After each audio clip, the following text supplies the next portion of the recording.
Hoje eu vou falar da minha avó, mãe do meu pai.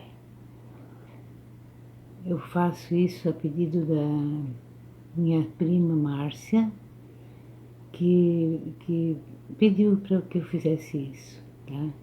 A Márcia já é bisneta da minha avó. Ambas descendemos dela, mas em graus diferentes. O nome dela era Emma, nasceu com o sobrenome Katzwinkel e nasceu num lugar que a gente pouco ouve falar no Brasil, Lituânia. Nesse momento estamos vivendo a guerra Ucrânia e Rússia, e as pessoas da Ucrânia, bastante das pessoas da Ucrânia estão fugindo em direção à Polônia.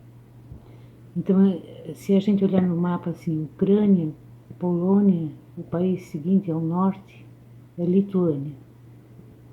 Como eu já falei, é bastante desconhecido no Brasil, mas dali veio a minha avó. Ela tinha muitas lembranças de lá, porque ela chegou no Brasil já completando 7 anos.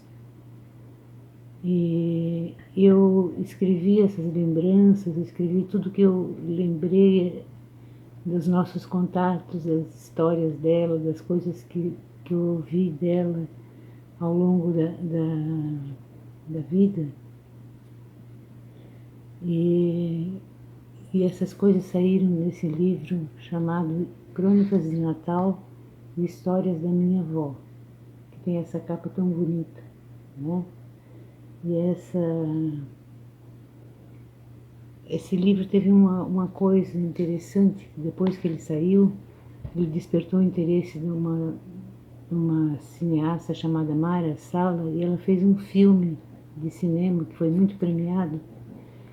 E depois, quando saiu novas edições, saíram já com a capa, com cenas do filme, que é essa capa aqui, é o mesmo livro, só que com outra capa, né? Então minha avó, de uma certa forma, ficou imortalizada na nossa genética, né? Minha, da Márcia e de tantos outros descendentes, e também ficou imortalizada com suas histórias. E eu vou tentar contar mais alguma coisa sobre ela agora.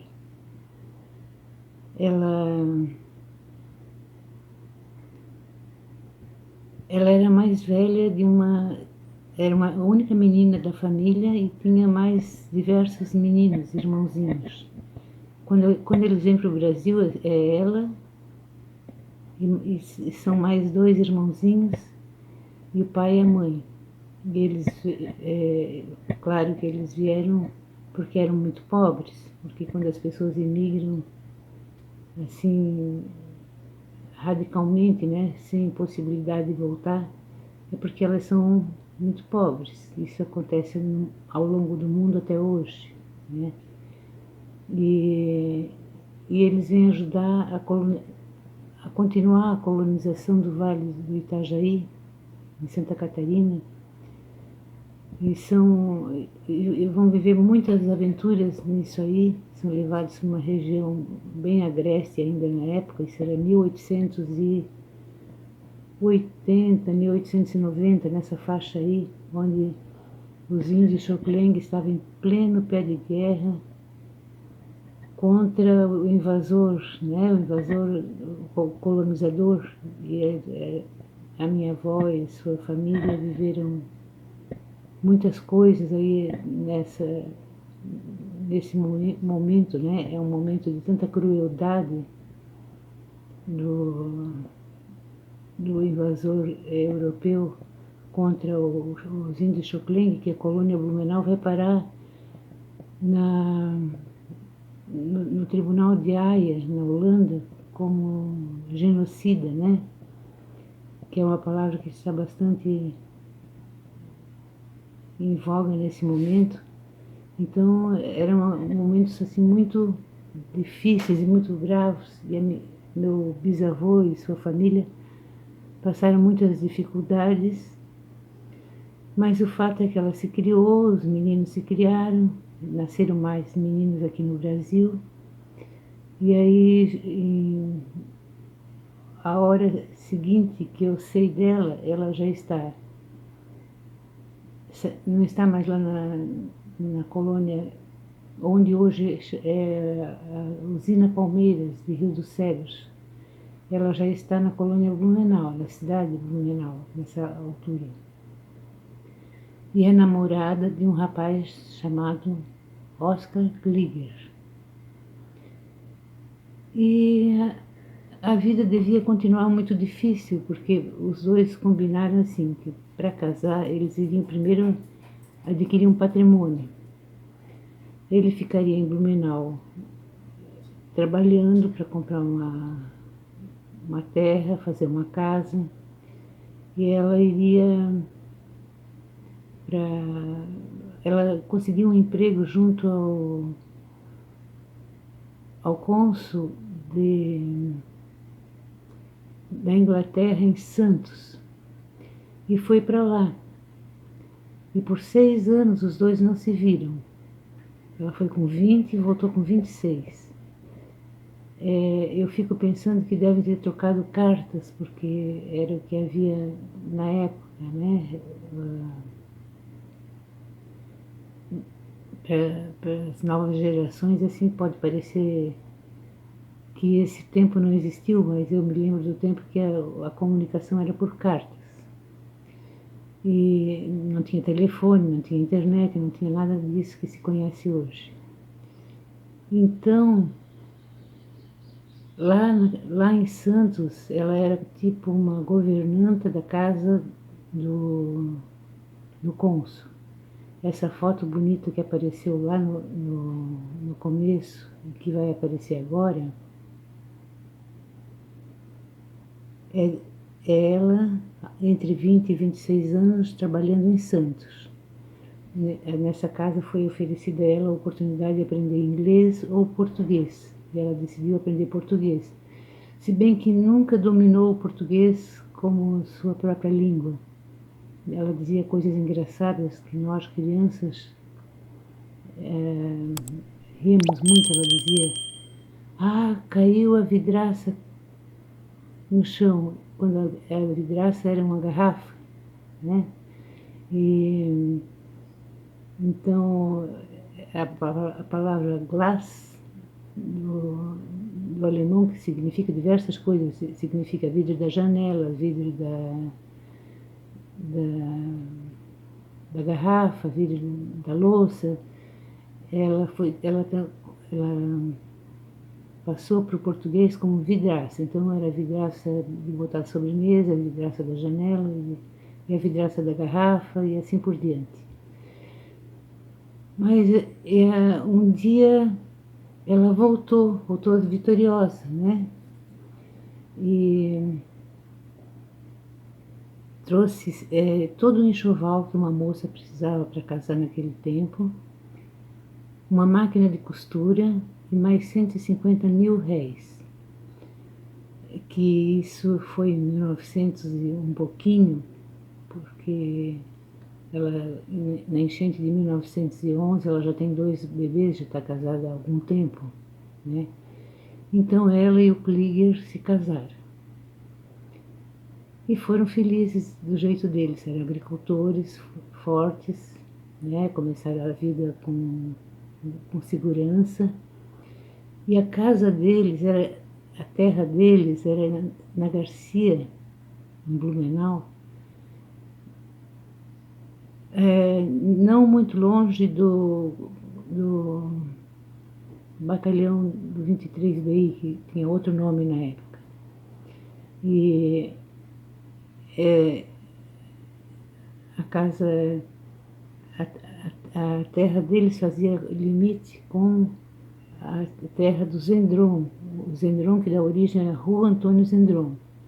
E o nome do meu avô está na divisa da terra do Zendron e do Kliger, que tem uma rua lá chamada Rua Oscar Kliger. Mas aí começou a Segunda Guerra Mundial e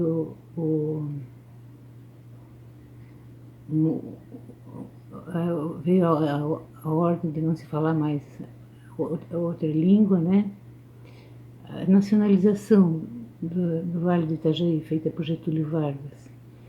E aí teve uns problemas de convivência da minha avó, que não sabia bem o português, e os soldados da nacionalização.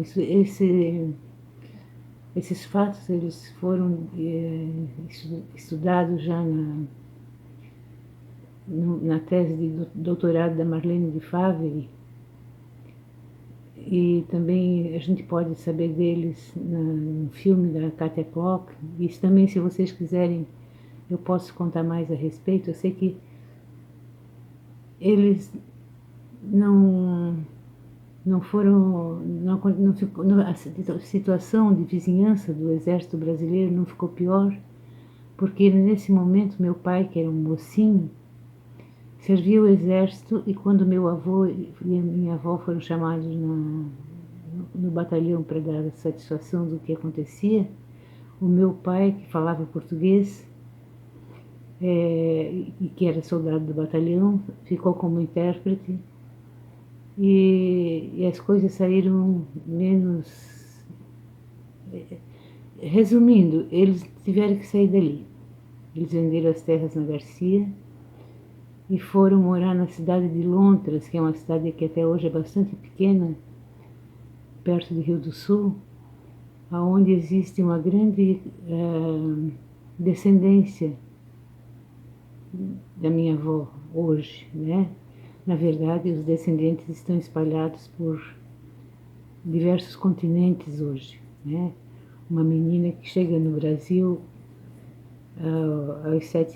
nem tinha 7 anos bem completos, e que vive toda a aventura da colonização, e que vai ter 8 filhos, um casamento feliz, e que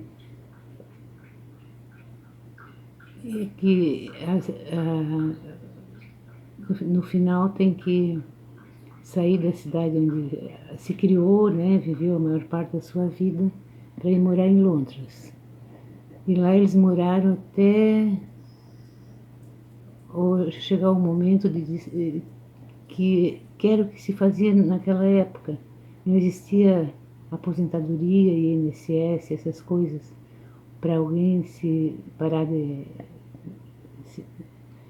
para alguém parar de trabalhar, tinha que ter guardado um pecúlio para botar dinheiro a juro, alguma coisa assim. E eles tinham conseguido guardar 150 contos de réis, que isso a juros deveria mantê-los pelo resto da vida, né? Então fecharam sua casa, distribuíram as terras para os filhos e foram viver com a filha mais nova em outra cidade. E aí, sem contar que viria pela frente um monstro chamado inflação, que iria devorar aquele pecúlio. Por sorte, ela não foi ficando mais velha e não teve consciência de que o seu capital, né, seu dinheiro acabou virando fumaça, né?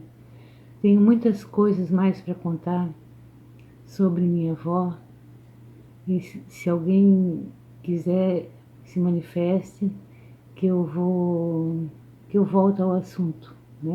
É um assunto muito amplo, mas o meu tempo está dando aqui. Então agradeço muito a todos que tiveram paciência e vamos conversando.